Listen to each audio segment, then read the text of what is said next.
बिस्मिल्लाहिर्रहमानिर्रहीम। अस्सलाम वालेकुम नाज़रीन, आप देख रहे हैं प्रोग्राम मुजरिम कौन। मेरा नाम आमिर डार है। नाज़रीन, माशरे में कुछ ऐसे वाक़यात रूनमा होते हैं जो किसी भी माशरे का जो असल चेहरा होता है वो सामने ले आते हैं। हमने इस्लामाबाद में एक लड़का लड़की तशद्दुद केस देखा। इससे पहले हमने देखा कसूर में ज़ैनब के साथ जो कुछ सब कुछ हुआ। तो ये हमारे माशरे में जो कुछ हो रहा है, जो बदबूदार लोग हैं, उनका चेहरा हमारे सामने आया था।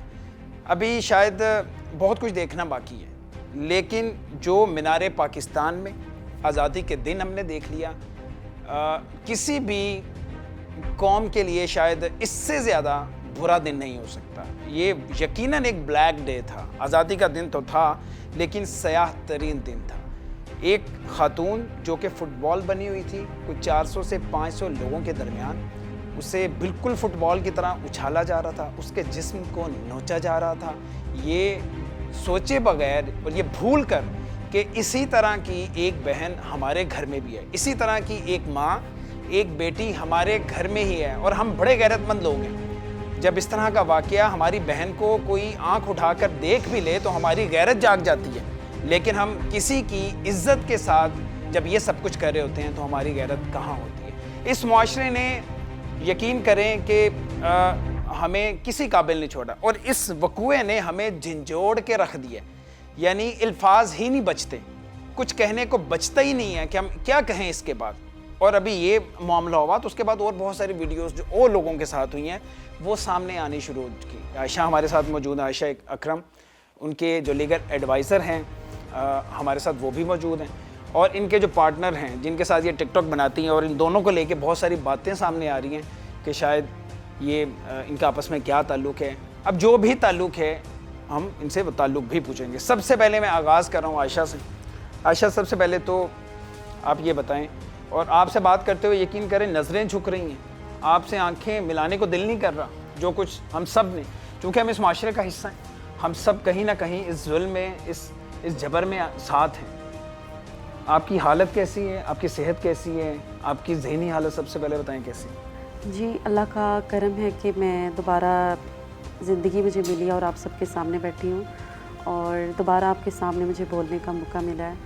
अगर ज़हनी बात की जाए तो मेंटली तौर पर अभी भी मुझे यकीन नहीं आ रहा कि मैं ज़िंदा हूँ, बट मैं आप लोगों के सामने हूँ। अल्लाह का शुक्र है कि दोबारा से ये नई ज़िंदगी के साथ अल्हम्दुलिल्लाह, अल्हम्दुलिल्लाह, अल्हम्दुलिल्लाह। उस वक्त जब ये सब कुछ हो रहा था, शायद आप एक लम्हे के लिए उम्मीद खो बैठी थी कि शायद मैं यहाँ से बच के भी निकल सकती हूँ, ऐसा ही था? काफ़ी देर तक उम्मीद लगाती रही थी कि कोई आएगा, कोई फरिश्ता आएगा।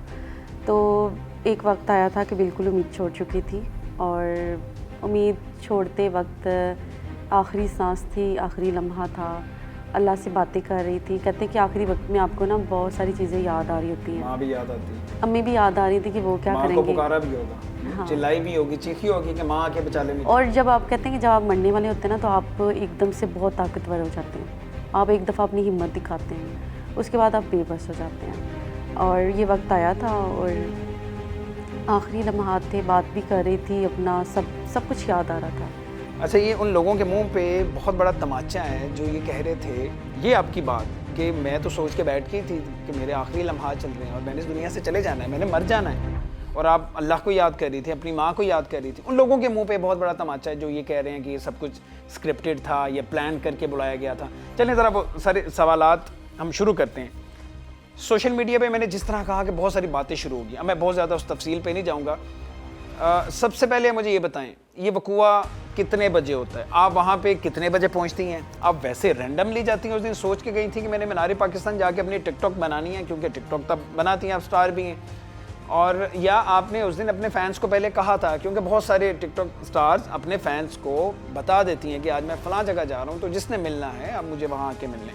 तो ऐसा ही था, आपने फ़ैन्स को बताया? नहीं, ऐसे कुछ भी ऐसी बात नहीं है, इट्स अ फेक, ऐसी कोई भी बात नहीं है। मेरे ख्याल से मैंने राउंड अबाउट 1 मंथ हो गया मैंने कोई वीडियो नहीं अपलोड की, और 1 साल हो गया जब से मेरी बहन की डेथ हुई है, मैंने कभी स्टेटस नहीं लगाया।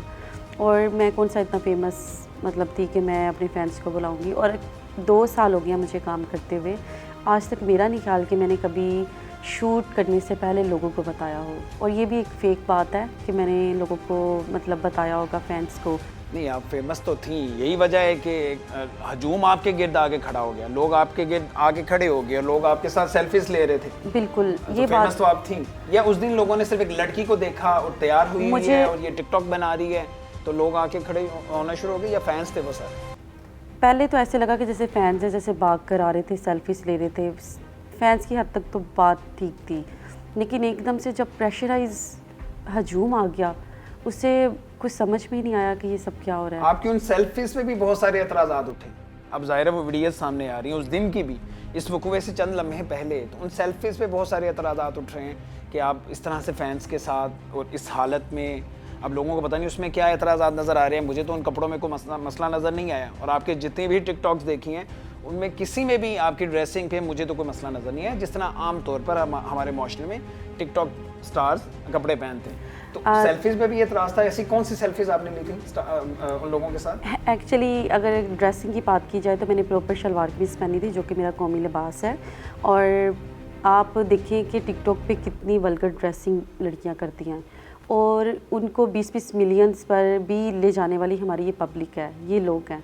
और मैंने तो फिर भी शलवार कमीज़ पहना हुआ था, और मैंने तो ऐसी कोई वहाँ पे टिकटॉक भी नहीं बनाया, कोई वीडियो भी नहीं बनाई, जस्ट एक ट्रैक पर चलते हुए हम वापस जा रहे थे। उस दिन की ट्रैक पे चलते हुए जो आपकी चाल थी उस पर भी बहुत सारे एतराज़ात थे, लेकिन वो मेरा एक नॉर्मल एक ड्रेस था, और मैंने दुपट्टे चलने से का अंदाज भी वही था, बिल्कुल, और जो कुछ नया नहीं था। बिल्कुल नया नहीं था, नॉर्मली देखिए मेरी टीम मेरे साथ है, उन्होंने मुझे कवर किया हुआ है, और उस दुपट्टे को कितने मैंने, लोग थे आपके साथ? हमारे साथ 5-6 लोग थे, 5-6 लोग। और मेरा ये पार्टनर है जो 2 साल से मेरे साथ काम कर रहा है, ये भी मेरे साथ ही है। अच्छा, ये सब कुछ हो रहा था, लोग सेल्फीज भी ले रहे थे, आप टिकटॉक बना भी रहे थे, अचानक से क्या हुआ, किस तरह से शुरू हुआ ये सब कुछ? इतना ज़्यादा हजूम हमारे ऊपर आ पड़ा कि वो समझ नहीं आया कि कोई रास्ता ही नहीं मिल रहा था। जहाँ से हमें गुजरने का रास्ता मिल रहा था, वो बाहर निकलने की बजाय हम और अंदर ज़्यादा चले गए, बिल्कुल मीनार के बिल्कुल नीचे जंगले के पास, जहाँ से उन्होंने क्लोजिंग की हुई है, और वहाँ पे जाके हम टोटली कैसे? उसी तरह जैसे लड़ते लड़ते हम पहुँच गए। अच्छा, लड़ते लड़ते स्पेशली या वीडियो बनाने के लिए वहाँ पे नहीं गए? नहीं, बिल्कुल नहीं, वो तो हम वापसी खड़े हुए हैं तकरीबन 5 मिनट्स, और हमने सोचा कि रश बहुत ज़्यादा, वापस चलते हैं, बच्चे घर में वेट कर रहे हैं, मैंने केक का ऑर्डर दिया हुआ है, तो ऐसे करते हैं कि घर में जाके सेलिब्रेट करते हैं, यहाँ पे ना अजीब से लोग होते हैं, तो घर में ही चलते हैं।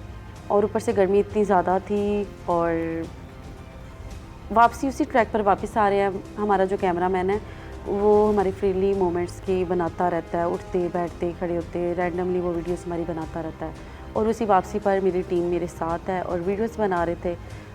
5 मिनट की शायद वीडियो होगी या 1 मिनट की होगी ज़्यादा से ज़्यादा। उसी दौरान सब लोग हमारी तरफ आए हैं, तो इतने लोग हमारी तरफ आ रहे थे, खुशी भी हो रही थी कि फैंस हैं, वीडियोस बना रहे हैं, पिक्चर्स बना रहे हैं, हमने किसी को हर्ट नहीं किया। लेकिन एकदम से ज़्यादा लोग हो गए, 400-500 का गिरोह, जो हमें पता नहीं कहाँ से कहाँ ले गया, और उस गिरोह ने हमें कितने घंटों अजीब सी जब हरकत पहली दफ़ा किसी ने आपको टच किया या आपके साथ वो बदतमीज़ी की, दस्तदराजी की, कुछ भी हम कह लें उसे, बिल्कुल उस वक्त आपकी टीम ने यकीनन रोकने की कोशिश की। बहुत। वो कौन सा लम्हा आया, कितनी देर बाद आया कि जब आपको सोचा कि अब मुझे पुलिस को कॉल कर देनी चाहिए थी? तकरीबन 7 बजे के करीब, आधे घंटे बाद? विदिन 15 मिनट ये काम स्टार्ट हो गया था।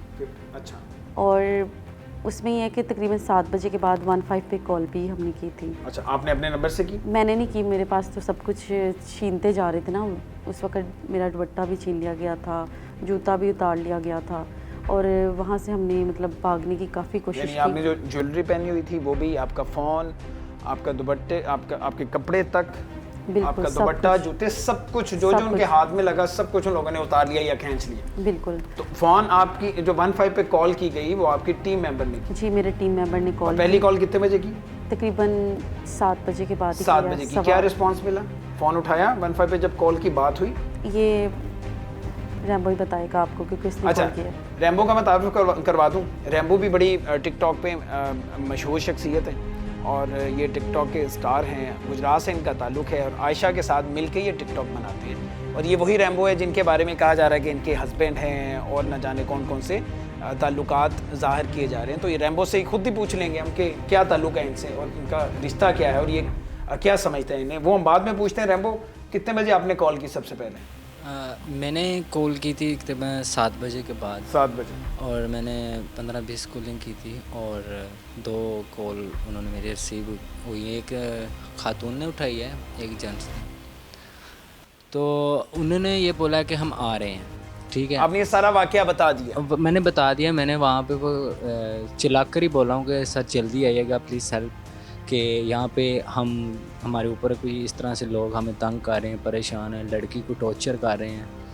तो वो उसी टाइम उन्होंने एक्शन लिया, उसी टाइम उन्होंने लोग भी भेज दिए थे। और शायद 14 अगस्त रश बहुत ज़्यादा था, वो थोड़ा लेट हो गए। नहीं, थोड़ा लेट नहीं हुए। आप तक जहाँ पे आप लोग मौजूद थे, हाँ। जहाँ सब कुछ हो रहा था, पुलिस कितने बजे पहुंची? वहाँ पे पुलिस तो पहुंची है तकरीबन 9 साढ़े 9 बजे के बाद। 9:30 बजे। हाँ, पहली जब- कॉल आपने की थी 7 बजे? हाँ 7 बजे 7 बजे। और तकरीबन 2.25 घंटे के बाद पुलिस वहाँ हाँ पहुंची। जी बाद में पहुंची है। और वो भी जब हम वहाँ से निकल गए थे, हमें एक लड़का था डॉल्फिन वाला और कोई सिक्योरिटी गार्ड थे पुलिस वाले। डॉल्फिन वाला लड़का वैसे ही वहाँ पे रैंडमली आया था या 15 की कॉल पे रिस्पॉन्ड करके? नहीं, वो मैं खुद जाके उनको लेके आया था। बाहर थे कहीं? हाँ, गेट पे थे, 5 नंबर गेट पे। गेट पे थे, आपने जाके बताया? हाँ, आप लेकर आए? हाँ, फिर वो आया और वो फिर आपको वहाँ से निकाल के लिए, क्योंकि हालात बेकार। 2.5 घंटे में भी पुलिस वहाँ नहीं पहुँच सकी। हाँ बिल्कुल। और उस डॉल्फिन वाले ने अकेला था, लेकिन कानून तो था ना, उसने कुछ किया जब वहाँ लोग मौजूद थे? हाँ बिल्कुल। मैं उसके पास गया, उससे मैंने बोला कि सर इस तरह से लड़की परेशानी में है, बेहोश है, यानी कि ख़त्म हो गई है, तो प्लीज़ हेल्प करें, वो मेरे साथ है, हम यहाँ पे आए। उसने मुझे बोला कि वो सामने पुलिस वाले हैं, तो आप उनके पास जाएं। मैं पुलिस वालों के पास गया, उन्होंने नज़रअंदाज कर दिया, क्योंकि वहाँ पे भीड़ बहुत ज़्यादा थी। वो पहले ही आवाम को रोक रहे थे गेट पे। तो फिर मैं उनके पाँव पड़ा, मिन्नतें की हैं कि वो ख़त्म हो गई है, मर गई है। आप पुलिस वाले ने नजरअंदाज किया? कितने पुलिस वाले खड़े थे वहाँ पे? वहाँ पे एक ही था, एक पुलिस वाला हाँ, था। उसने सिर्फ इस वजह से नजरअंदाज कर दिया क्योंकि लोग बहुत ज्यादा मौजूद बहुत थे। ज़्यादा। यानी ये हो सकता है कि उसे पहले से पता हो या उसने खुद से देखा भी हो। नहीं, वो 5 नंबर गेट पे था, वहाँ पे वो लोगों को ना कवर कर रहा था। फिर जब उनके पाँव पड़ा हूँ मैं, उसके बाद जाके वो डॉल्फिन वाले लड़के ने भी देखा, फिर जाके वो मेरे साथ आए। तो फिर हम वहाँ पे पहुँचे तो इसके ऊपर निकाला। अच्छा, वहाँ से सीधा कहाँ पे गई आप वहाँ से निकलने के बाद? क्योंकि होश तो नहीं था। बिल्कुल। वहाँ से निकलने के बाद सीधा मैं लारी अड्डा का जो थाना है वहाँ पर गए। अच्छा, थाने गए और वहाँ पर काफ़ी देर बाद मैं थोड़ा स्टेबल हुई और सारी रिपोर्ट दर्ज की, और मैं सिर्फ इज़्ज़त के मारे खामोश होकर अपने घर वापस चली गई। मैं कोई रिपोर्ट दर्ज नहीं कराना चाहती थी किसी चीज़ के लिए। आपके जिस्म पे, अब चूंकि ये इतना ओपन हो चुका है ये सारा मामला, तो मुझे पूछने दीजिए, आपके जिस्म पे अपने कपड़े भी नहीं थे? किसी की शर्ट या किसी का कपड़ा दिया गया था? बिल्कुल। क्योंकि आपके कपड़े सारे फट चुके थे। देखें, जो लोग मुझे टॉर्चर कर रहे थे, नोच रहे थे, उनमें से बहुत ज़्यादा लोग मुझे बचा भी रहे थे। और मैं ये नहीं कहती कि सब लोग एक जैसे थे वहाँ पे। मेरे भाई थे, मेरे मुहाफिज थे, और मुझे आइडिया नहीं था कि जो मुझे बचाने वाले भी लोग थे। टॉर्चर लेकिन के साथ नोचने वाले ज्यादा थे, बिल्कुल। बचाने वाले कम थे। यही वजह है कि आप 2-2.5 घंटे तक उनके हाथ में रही। बिल्कुल ऐसे ही। कोई कपड़ा देता था, कोई उतार देता था, कोई खींच लेता था। और 1-2 दफ़ा मैं अच्छा, ये कई बार ऐसा हुआ? कई बार। और मैं 2 बार जब फेंट हुई हूँ, ज़ाहिर बता, आप गर्मी की शिद्दत देखें, और फिर जब हजूम, 3-4 हफ्स का मौसम हज़ार, है। जब आप बेहोश हुई उसके बाद भी इन दरिंदों को तरस नहीं आया? वो फिर भी मेरे बाल खींच के मुझे हिलाते रहे, और साथ साथ हंस रहे थे, साथ साथ मुंह पे ऐसे अजीब सी हरकतें कर रहे थे। मतलब टॉर्चर किया जितना वो कर सकते थे। कभी हवा में उछालते थे, कभी पानी में नीचे गिराते थे, फिर खींचते थे। और 20 लोगों ने मेरा एक बाजू पकड़ा हुआ था, मैं कुछ भी नहीं कर सकती थी। कितना को फोर्स लगा के मैं अपना बाजू छुड़ा सकती थी? मेरे शोल्डर तकरीबन अलहदा होने वाले थे।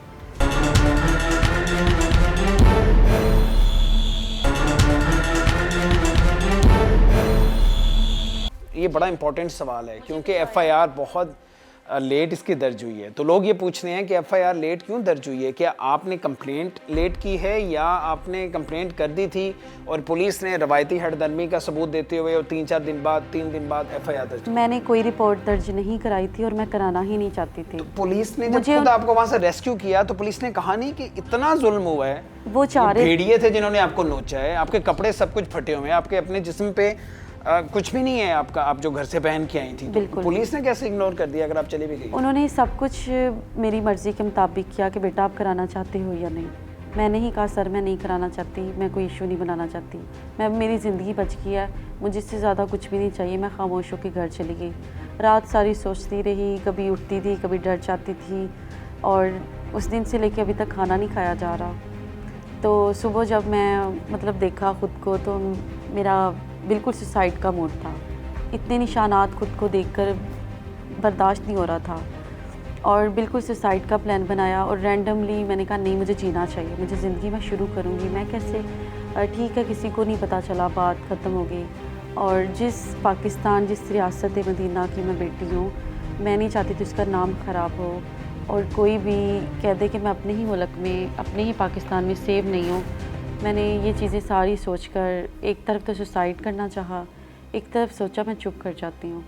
जब 3 दिन बाद वीडियो लीक हुई, लोगों ने लगानी शुरू कर दी, टिकटॉक ओपन हुआ। आपको ये आइडिया नहीं था? क्योंकि बहुत सारे लोग थे जो वीडियोस बना रहे थे। मुझे आइडिया नहीं था कि शायद लोगों ने बना तो ली, सब कुछ तो कर लिया, शायद कोई ना लगाए। जब वीडियो आई तो मुझे डीएसपी आप ये सोचती थी, दुआ कर रही थी कि अल्लाह करे कोई वीडियो ना लगाए, या ये सोचती थी क्योंकि दुआ कर दे तो मेरी आवाज़ सुनी जाए? नहीं, मैं कभी भी नहीं चाहती थी। कभी नहीं चाहती थी वीडियो अपलोड हो? कभी भी नहीं चाहती थी। उसी वक्त मैंने आवाज़ को बंद कर तो ये लिया था। वीडियो किसने अपलोड किए? हाँ जी। जिस तरह मैंने शुरू में कहा कि सोशल मीडिया पे बहुत सवालात उठ रहे हैं, बहुत एक बहस चल रही है, कुछ लोग आपके हक में, कुछ आपके खिलाफ, कुछ लोग ये कह रहे हैं कि वीडियो आपने खुद ही अपलोड करवाई है। ऐसी बात नहीं है, मेरे तक तो वीडियो आई ही नहीं थी। मुझे डीएसपी सर की कॉल आई थी कि बेटा आपकी एक वीडियो मेरे पास आई है। तो मैंने कहा सर कौन सी वीडियो? जब उन्होंने मुझे शेयर किया तो कहते बेटा ये बहुत लेवल तक बात चली गई हुई है, तो आप कोई कानूनी कार्रवाई करवाना चाहती हैं? आपको डीएसपी ने सबसे पहले बताया? जी बिल्कुल। मुझे जब ये चीज़ें वीडियोस वायरल होना शुरू हुई तब तक आपने नहीं देखी? नहीं, बिल्कुल नहीं देखा था। किसी को नहीं पता? जिस दिन मैंने एफआईआर करवाया उस दिन सर ने मुझे कॉल किया कि बेटा ये बात इस तरह है, तो आप कोई एक्शन लेना चाहती हो, कोई एफआईआर करवाना चाहती हो? मैंने उस वक्त कहा मैंने कहा सर मैं करवाना चाहती हूँ। तो कहते बेटा आप फ़ौरन आ जाएं, मैं अपनी फैमिली, अपने भाई के साथ। अच्छा, ये वीडियो वायरल होने के बाद आपने सोचा, क्योंकि जब ये वक़ूआ हुआ आप थाने गई, आपने कहा जी कि मैंने इस मुल्क का नाम बदनाम नहीं करना, या मैंने अपनी फैमिली को उनका नाम बदनाम नहीं करना, तो वापस आ गई। जी बिल्कुल। और ये एफआईआर दर्ज करवाने का फैसला आपने किस लम्हे किया और क्यों किया? और जब मुझे लगा कि वो वीडियो, जो वीडियो मैंने देखी वो मुझसे पहले, तो पहली बार है कि मुझे देखी नहीं गई, और जब मैंने देख अपने लिया, साथ होने वाला जुल्म आपने खुद देखा ही नहीं गया मुझसे। देखा नहीं गया। और जब मैंने वो देखा तो मैंने कहा कि ये या अल्लाह ये क्या चीज़ है, एक इतना आपने मुझे मौत के मुंह से निकाला, अब आप मुझे इस दुनिया में मैं क्या एक और खिलौना बन जाऊंगी? तो मैंने सोचा कि मुझे आवाज़ उठानी चाहिए, और जो चीज़ एक आ गई है बाहर, शायद किसी और आयशा की ज़िंदगी बच जाए। मैंने डिसाइड किया कि मुझे करना चाहिए। मैंने अपनी फैमिली की परवाह किए हुए, बिना अपने फ्यूचर की परवाह किए हुए, बिना अपनी जॉब की परवाह किए हुए मैंने ये एक कदम उठाया, और पुलिस ने मेरे साथ फुल कोऑपरेट किया। एसएचओ सर और सब लोगों ने मेरा साथ दिया। जहाँ जहाँ मुझे मेरी कोई चीज़ थी मैंने वो जगह का विज़िट किया, मैंने यादगार का दोबारा से विज़िट किया, मैंने हर चीज़ वहाँ पे जाके देखी, हर चीज़ वहाँ पे टूटी हुई थी जो कि वीडियो में रिकॉर्ड है। और वहाँ का जो कपड़ों की मेरी बात है वो वहाँ के सिक्योरिटी गार्ड के पास हैं, मुझे ये पता चला। ये सारी चीज़ें मतलब देखकर वो जगह पे ना खौफ सा आ रहा था कि ये वो मीनार है, ये वो पाकिस्तान की मेन जगह है जहाँ जिसकी बुनियाद हमारे कायद आज़म ने रखी। मैं तो इसको बचपन से आती हूँ। इस मीनार के नीचे जिसके साए तले हम अपनी आज़ादी को मनाते हैं, एक आज़ादी का दिन होता है हमारे लिए ख़ास तौर पे, बचपन से मैं वहाँ पे जाती हूँ, रहती हूँ। अब हर साल जाती हूँ? हर साल हम वैसे भी। मतलब ये आपका पहला विजिट नहीं था वहाँ पे? नहीं, पहला विजिट और नहीं। टिकटॉक बनाने के लिए अब पहले जाती है वहाँ पे? टिकटॉक मैं कभी वहाँ पे बनाने नहीं चाहती। कभी नहीं बनाने गई? कभी भी नहीं गई, इस दफ़ा भी कोई प्लान नहीं था।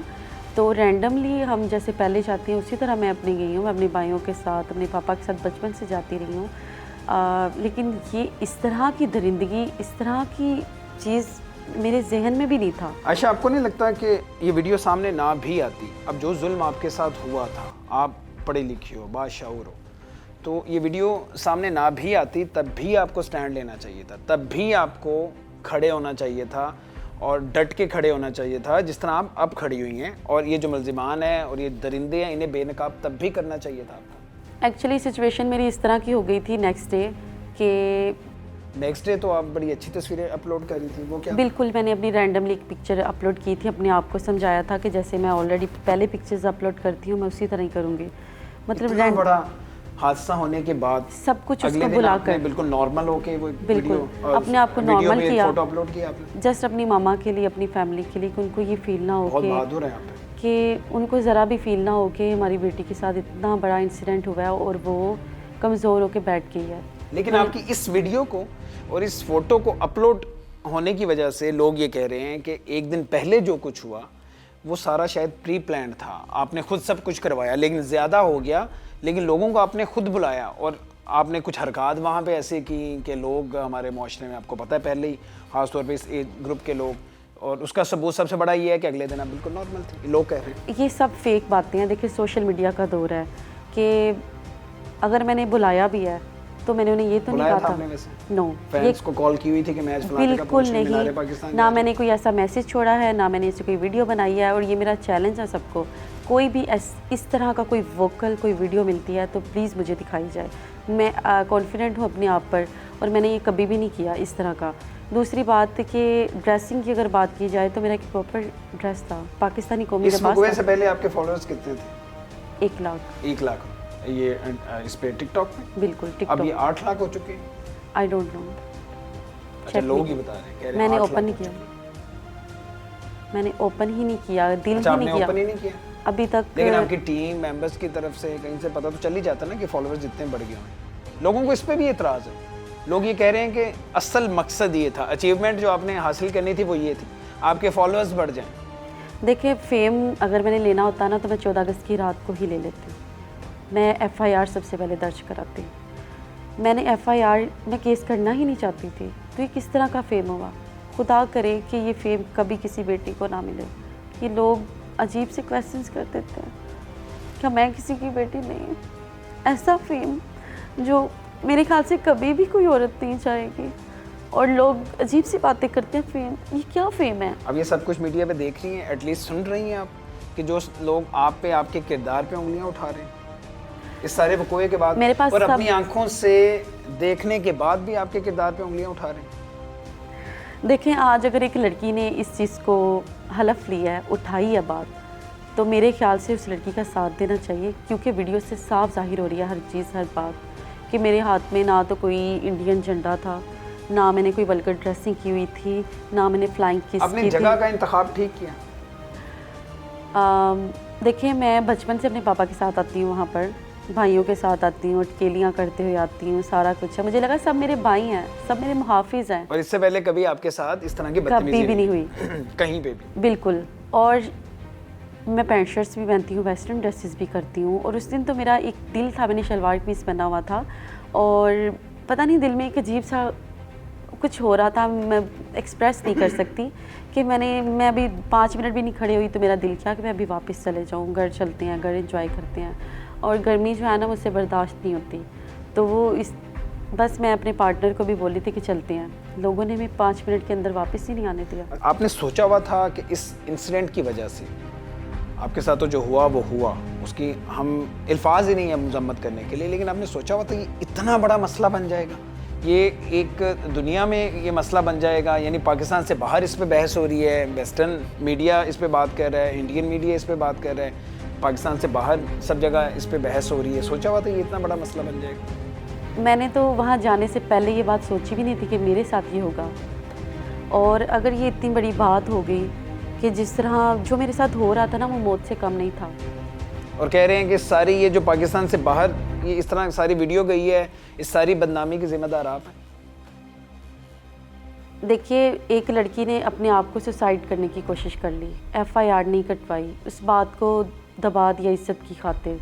मैं पाकिस्तान की बेटी हूँ, पाकिस्तान का नाम ख़राब होने से बेहतर मैंने समझा मैं सुसाइड कर लूँ। क्या वो अच्छा था या मैं FIR कटवा कर ये सारी चीज़ें करती? और अगर फेम लेना था तो मैं 14 अगस्त की रात को ही FIR कटवाती और मैं कहती कि अब मुझे फेम मिल जाएगा सुबह तक। फेम के लिए कोई लड़की कभी भी अपने आप को नहीं चाहेगी कि मुझे सोशल मीडिया इतने लोग आपको बढ़ना करते। मेरा आगे फ्यूचर था। और आपको ये नहीं पता था कि आपने ज़िंदा वापस आना है कि नहीं?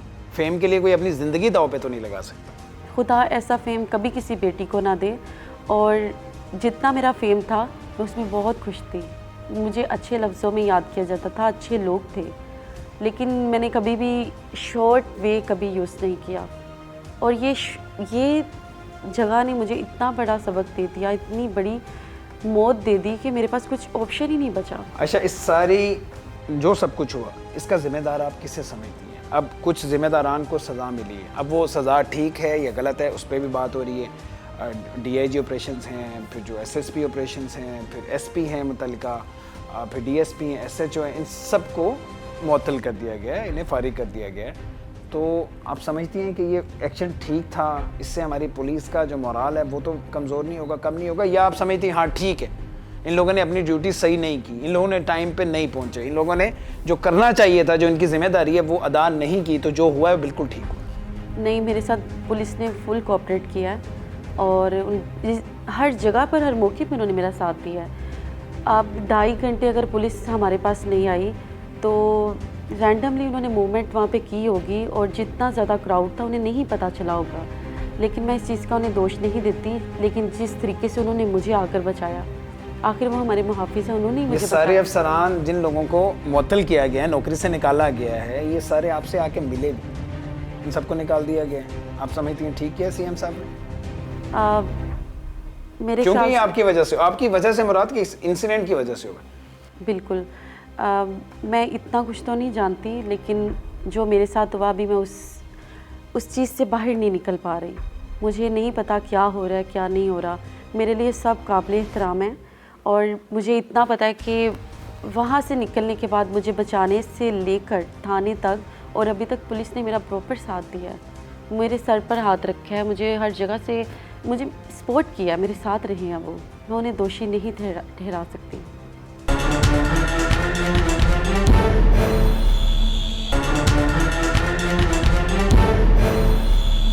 बिल्कुल ठीक है। रैम्बो, आपका आयशा का क्या ताल्लुक़ है और कब से इकट्ठे, कब से काम कर रहे हैं, टिकटॉक बना रहे हैं? हमें हो गए तकरीबन 2-2.5 साल हो गए, हम साथ ही हैं, साथ ही काम शादीशुदा हैं आप करते दोनों? नहीं, मैं शादीशुदा हूँ और वो शादीशुदा नहीं है, और बहन भी है, दोस्त भी है। अच्छा, आप दोनों की शादी नहीं हुई? नहीं, क्योंकि सोशल मीडिया पे बहुत सारी ये भी बातें चल रही हैं कि आप दोनों शादीशुदा। नहीं, शादी जस्ट आप सिर्फ दोस्त हैं, भाई कह रहे हैं दोस्त, भाई, कोलीग। अच्छा, भाई हैं। हाँ, और लेकिन इस तरह की कोई बात नहीं है, कोई मंगेतर या निकाह इस तरह का कुछ भी नहीं है। ऐसा कुछ भी नहीं है, सिर्फ कलीग हैं, दोस्त हैं, भाई हैं। भाई हैं, बिल्कुल। आप दोनों मिलके सिर्फ काम करते हैं? जी, बिल्कुल। इससे ज़्यादा कोई ताल्लुक? कोई ताल्लुक। आप गुजरात से आते हैं? जी, गुजरात होते हैं? बिल्कुल। मैं हफ्ते में 1 दफ़ा आता हूँ, हम शूट करके फिर मैं वापस चला की जाता हूँ। फैमिली को पता है? हाँ, फैमिली को सब पता कुछ है, पता है? फैमिली आते जाते रहते हैं और हम एक फैमिली हैं, दोस्त हैं सब। और माशाल्लाह से इन्होंने मुझे बहुत सपोर्ट की। मैं कहता हूँ कि अगर मैं गरीब घराने से हूँ, अगर मैं जब थोड़ा बहुत वायरल हुआ था तो अगर मुझे संभालने वाली है ना तो ये आयशा। अच्छा, इन्होंने बहुत सपोर्ट किया। हाँ। और इसके बाद आपके फॉलोअर्स कितने बढ़ गए? मेरे जिस टाइम हम मिले थे मेरा एक अकाउंट था इस वकूए के बाद, ये मीनार पाकिस्तान वाले वकूए के बाद कितने नहीं, फॉलोअर्स? मेरा एक अकाउंट 7.5 लाख पे था जब ये मुझे हम दोनों मिले थे। उसके बाद वो मिलियन के ऊपर गया तो वो अकाउंट मेरा गुम हो गया। फिर मैंने नया बनाया, वो फिर मिलियन पे गया, फिर वो गुम हो गया क्योंकि मुझे वो इतना पासवर्ड भूल जाता हूँ, मैं पढ़ा लिखा नहीं। और फिर मैंने बनाया, वो फिर 4-5 लाख पे चला गया, वो भी है। अब हमने इरादा कर लिया था कि हमने छोड़ देंगे। आयशा ने तो कह दिया कि मैं उस दिन फैंस को कॉल दे के नहीं गई, तो आपने भी कॉल नहीं दी हुई थी कि आयशा आ रही हैं तो पहुंच जाए वहाँ पे? हाँ, नहीं, ऐसा कुछ भी ऐसा नहीं था। कुछ भी नहीं? हाँ, हमने 2-2.5 साल में कभी ऐसा किया ही नहीं, कभी भी फैंस। इस तरह के वाकयात, वो खैर उस दिन जो हुआ वो तो खैर बहुत ही वो ज़्यादा तो हो गया, हाँ। वरना इस तरह की चीज़ें हो रही होती हैं। लोग हमारे मुआशरे में, ये कैप्चर पहली दफ़ा हो गया, लोग ख़वातीन के साथ इस तरह से बदतमीज़ी करते हैं और ये सच है, हम में से कोई माने ना माने। तो आपने फोर्स ही नहीं किया कि यार ये मामला यहाँ तक पहुँचने वाले हैं, हमारी कलीग है, बहन मेरी है, तो इसके साथ ही सब कुछ हो रहा है और वहाँ से लेके इन्हें भागे? हाँ, मौका ही नहीं मिल सकता? बिल्कुल, हमें इतना सा भी, हाँ, 5 मिनट के अंदर हमें ये रियलाइज़ हुआ है कि अब रश बढ़ गया है, हमें निकलना चाहिए। इन्होंने मुझे बोला कि चलें निकलते हैं। हम वापसी में निकलने लगे तो निकलते 500-600 बंदा हमें ऐसे ही धकेल के घसीटता हुआ वो सीधा जंगले के पास ले गए। वो जंगले के पास लेके जाके वो आगे से हमें सिक्योरिटी गार्ड ने बोला, उसने बोला कि आप लोग क्यों आए हो इस तरह से रश में, आपको पता होना चाहिए। सिक्योरिटी गार्ड वहाँ पे था? सिक्योरिटी गार्ड के सामने सब कुछ हुआ? जी बिल्कुल। सिक्योरिटी गार्ड चाहता पुलिस को बुला सकता था, अपने हेड को कॉल कर सकता था, 15 पे कॉल चला सकता था। बिल्कुल। और उसने फिर हमें वो दरवाज़ा खोला, उसने बोला कि आप अंदर आ जाए, और हम दोनों अंदर चले गए। जो हमारी टीम थी वो बाहर ही रह गई थी, जहाँ पे हमें थोड़ा सा मुश्किल का सामना करना पड़ा। फिर वो अवाम ने वो जंगला तोड़ा, तारें तोड़ी, ऊपर से कूद के आए, चारों तरफ से घेरा हुआ था हमें। मैं इसे लेके फिर ऊपर गया, अकेले ही था उस टाइम, या एक दोस्त था मेरे साथ। ऊपर लेके गए, वहाँ पे सारा क्राउड जमा हो गया, दबा लिया गया हमें। वो पीछे से मार रहा है, कुछ कर रहा है, कुछ छेड़खानी कर रहा है, बहुत ज़्यादा टॉर्चर कर रहा है। मज़ीद 1.5 घंटा मुझे इससे बचाते बचाते, लड़ते लड़ते मैं ख़त्म हो गया था। मैं ख़त्म हो गया था मर्द होकर। तो मेरे बेहोश ये तो बेहोश हो गई थी। फिर बाद में जब मेरे बेहोश होने के बाद जब हम अलग हो गए, तो मैंने बहुत कोशिश की कि मैं इन तक पहुंचूं, लेकिन बेकाबू था, बेबस था, कुछ कर नहीं सका। 15 पे कॉलिंग की, सारा कुछ किया, बात भी हुई, वो आए भी, और फिर मैंने सोचा कि मुझे सिक्योरिटी खुद जाके लानी पड़ेगी। तो मैं 15, 20, 25 मिनट मुझे लगे हैं ऐसे यादगार में घूमते हुए कि मैं कहाँ से मदद मांगूं, कहाँ पे मुझे सिक्योरिटी नज़र आए तो मैं उसको बोलूं। फिर वहाँ पे जाके मुझे मिले थे वो पुलिस वाले और डोल्सन वाले, उन्होंने मेरा बड़ा साथ दिया, मेरे साथ गए, और हमने इनको निकाला है, आवाज़ दी है, इनका हौसला बुलंद हुआ है थोड़ा। बिल्कुल ठीक है, पुलिस आई फिर साथ दिया। एक साथ आपके जो लीगल एडवाइज़र हैं आयशा सरदार अवैस, वो दे रहे हैं, और मैं देख रहा हूँ कि सुबह से लेके शाम तक ही आपके साथ हैं, अनकंडीशनल आप इनकी सपोर्ट कर रहे हैं। बहुत सारे केसेस आपने अवैस साहब किए होंगे, ये केस उन केसेस से कितना मुख्तलिफ है? और अब जो लोग अगला सवाल कर रहे हैं, लोगों के जहन में जो खदशात आ रहे हैं वो ये हैं कि वज़ीर-ए-आज़म ने नोटिस ले लिया, CM साहब ने नोटिस ले लिया, CM साहब ने फुर्तियाँ भी बड़ी दिखा दी, जो अफसरान हैं उन्हें निकाल भी दिया। असल जो लोग हैं, जो दरिंदे हैं, जो भेड़ी हैं, जिन लोगों ने सब कुछ किया है, कानून क्या कहते हैं, वो पकड़े जाएंगे? अक्सर बड़ी कंट्रावर्शियल सी स्टेटमेंट्स आपने सुनी होंगी कि वकला जो पुलिस के हक़ में कम ही बात करते हैं, मीडिया कम बात करता है। लेकिन मैं यहाँ पे आपको, क्योंकि मैंने अल्लाह के पास जाना है एक दिन, हमने भी कब्र में जाना है, मैं आपको एक ऐसी बात बताना चाह रहा हूँ कि मैं इतना ज़बरदस्त किस्म का इंस्पायर हुआ हूँ पुलिस के उस वर्क से जो वो कर रही है, जो काम वो कर रहे हैं, जिस तरह से वो इन्वेस्टिगेट कर रहे हैं, जिस तरह से वो सारे मामलात को देख रहे हैं। अभी यहाँ पे एक इशू है कि पुलिस थोड़ा सा लेट आई। मैं अमर भाई आपको यहाँ बताना चाहता हूँ कि यहाँ पे 2.5-3 करोड़ की आवाम है लाहौर में तकरीबन, इसको 41 से 42 हज़ार पुलिस वाले डील कर रहे हैं। वहाँ पे इतना बड़ा क्राउड था कि वहाँ पे अगर एक जत्था किसी बंदे को लटा के उस पर ज़दो कोप भी कर रहा है, उसको ढूंढना ही बड़ा काम था। फिर वो ही बेचारे मुहाफ़िज़ कौम के आए, वो ही आए। जल्दी बताएं, आपको क्या लगता है उनके लेट रिस्पांस की वजह से ये जो अफसरान को निकाला है, DIG को, SSP को, SP को क्यों निकाला, आपको क्या लगता है? ये अभी मैं इंटरप्रेट नहीं कर सकता था, क्योंकि वो बड़ी अच्छी आपकी गुफ्तगू चल रही थी, आप एक जहाद कर रहे हैं, माशाल्लाह आपको उसका जो अजर दे। मैं आपको बताना ही चाहता हूँ, वो अफसरों को जो निकाला है ना, अब CM को या गवर्नमेंट ने वो क्विक एक्शन लिया, वो उन्होंने इतना ज़बरदस्त रिस्पॉन्सिबिलिटी का मुजाहरा किया, क्योंकि उनको आफ्टर इफेक्ट्स या उनको ये नहीं पता था बिहाइंड द सीन क्या चला है, फैक्ट्स का तो नहीं पता था ना। उन्होंने तो क्विक रिस्पॉन्स दिया कि भाई पुलिस के होते हुए आवाम के गुस्से को ठंडा करने के लिए। अभी नहीं, मैं बताता हूँ, ये मुतलका गवर्नमेंट ने, क्योंकि उनको सिनेरियो का तो नहीं पता, उनके पास अलादीन का चिराग तो नहीं है जो रगड़ेंगे तो वो। अभी हकायक तो ये है कि पुलिस ने अपने लेवल पे वो सारे मामला डील किए हैं, वो पुलिस ने पूरी मदद भी की है। जो CM पंजाब ने किया, देखिए ये रियासत में बड़ी चेंजिंग्स आई हैं। मैं लॉयर आपको इधर बैठ के कह रहा हूँ, हमारे माशरे में बहुत सी चेंजिंग्स आई हैं। ये रियासत मदीना ऐसे चुटकी में नहीं बन जाना। जैसे हमने कायद-ए-आज़म ने, हमारे मुल्क के हमारे बुज़ुर्गों ने खून बहा के मुल्क हासिल किया, ऐसे निज़ाम चेंज करने पे भी आमर डार, अवैस बासी और आयशा जैसी बेटियां और इस जैसे बेटे और हमारे साथियों ने मिल के इस माशरे को रियासत मदीना बनाना है। एक इमरान खान नहीं कुछ कर सकता, एक उस्मान बुज़दार नहीं कुछ कर सकता, हमने मिल के इसको लेके चलना। और इंशाल्लाह मुझे पूरी उम्मीद है एजेंसी जिस तरह करिए, मेरी तमाम वकला कम्यूनिटी इतनी फ़ाल है इस केस में कि आप तसव्वुर नहीं कर सकते। हम वकला इंशाल्लाह आपके साथ शाना बशाना ये वाली जंग लड़ेंगे ताकि इस माशरे से ये लाकानूनी दफरौनी का खात्मा हो। उसको ये चंद लोग हैं, सी कैटेगरी के चंद लोग पकड़े जाएंगे। इंशाल्लाह देखिए मिसाल तभी बनेगी ना, इन सबको पकड़ा जाए, इन सबको सजाएं मिले। बहुत हाई लेवल की एक इन्वेस्टिगेशन टीम है। नहीं, कानून में कुछ सुकम तो नहीं मौजूद, नहीं, जो दफात लगी हैं यही लगनी चाहिए थी। बहुत जबरदस्त। और आप समझते हैं जो सबूत मौजूद हैं, अभी तो बहुत सारे सबूत इकट्ठे किए जा रहे हैं, अभी तो वीडियोस मौजूद है ना, अभी उनकी लोकेशन निकलेंगी और उन सब के बाद अदालत में सब कुछ पेश किया जाएगा और अदालत राज़ी हो जाएगी और इन सबको सज़ा हो जाएगी। बिल्कुल।